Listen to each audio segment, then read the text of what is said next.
বিপদ কখনো কখনো আমাদের কল্যাণ বয়ে আনে। অবাক হয়ে যাচ্ছেন?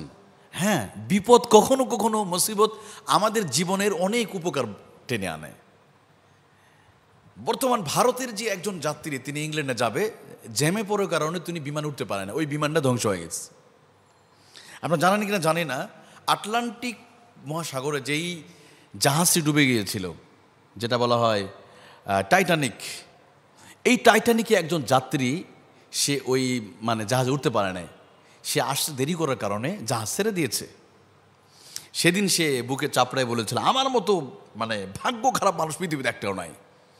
পৃথিবীর ইতিহাস হতে পারলাম না, পৃথিবীর সবচেয়ে বড় জাহাজের যাত্রী হতে পারলাম না, আমার মতো কপাল পোড়া পৃথিবীতে একটাও নাই। কিন্তু যখন রাত শেষ হয়ে পূর্ব দিগন্তে সূর্য উদিত হলো, যখন খবর শুনলেন যে ওই আটলান্টিক মহাসাগরে ওই টাইটানিক জাহাজটি একটা বরফের সাথে আঘাত হেনে শরীরে সমাধি হয়ে গেছে, এবার কি ওই টিকিট হারিয়ে যাওয়া সামান্য কিছু সময়ের বিপদটা আপনার জীবনে কি সবচেয়ে বড় উপহার নয়? রিসেন্টলি ভারতের যে যাত্রী, উনি লন্ডন যাবে, প্রচণ্ড জ্যামের কারণে উনি বিমানবন্দরে আসতে পারে নাই।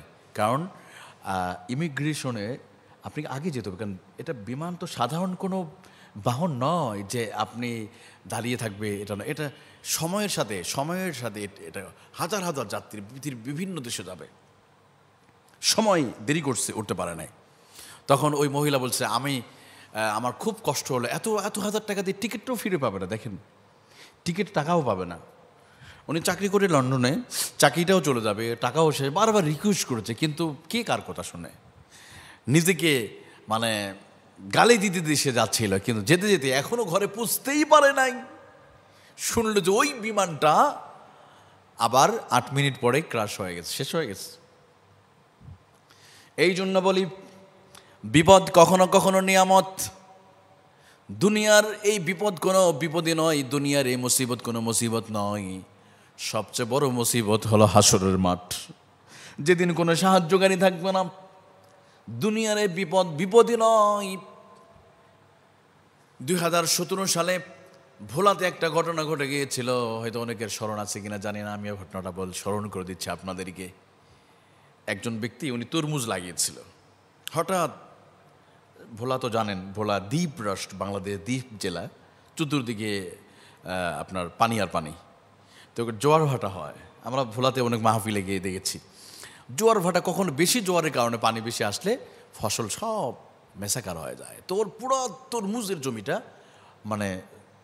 জমির পানির নিচে দাফন হয়ে যায়। তো ওই কৃষক প্রচণ্ড কষ্ট পেলেন।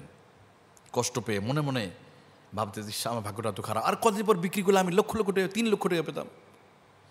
কিন্তু দেখা গেল কি, দেখেন পরের দিন তিনি আবার দেখতে গেছে, কৃষক মানুষ কষ্ট করে তরমুজ লাগিয়েছে, একটু যায় না, একটু দেখি। দেখতে গিয়ে দেখে তোর পানি নেমে গেছে, বাট কিন্তু ওই তরমুজের গাছের বানের সাথে দেখবেন বানের মতো আছে, ওর সাথে বড় একটা শাপলা মাছ আটকে আছে।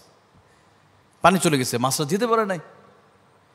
এবার উনি ওই মাছটা বাজারে বিক্রি করে তিনি যে দাম পেতেন তার চাইতে বেশি, দ্বিগুণ দামে তিনি বিক্রি করে।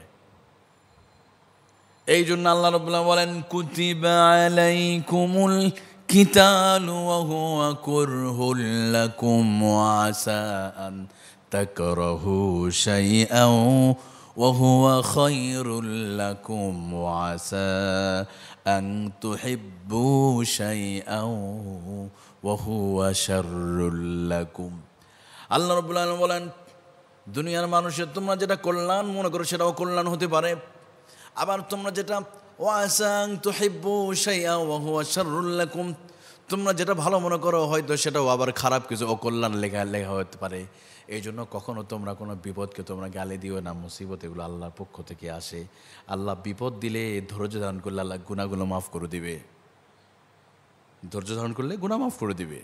এমনকি পায়ে কাটা ফুটলেও যদি ধৈর্য ধারণ করেন গুনাহ মাফ। কিন্তু আমরা একটু তো রেগে যাই, একটু বৃষ্টি হলো আল্লাহ খায় কাজ নেই, এত বৃষ্টি দেয়, আল্লাহ শুধু আমার এই বিপদ দেয়, আমি এত বিপদ, আমার ছেলেটা মারা গেল, ওটা অসুস্থ, খেলে আমারও বিপদ, আমি গেলে না।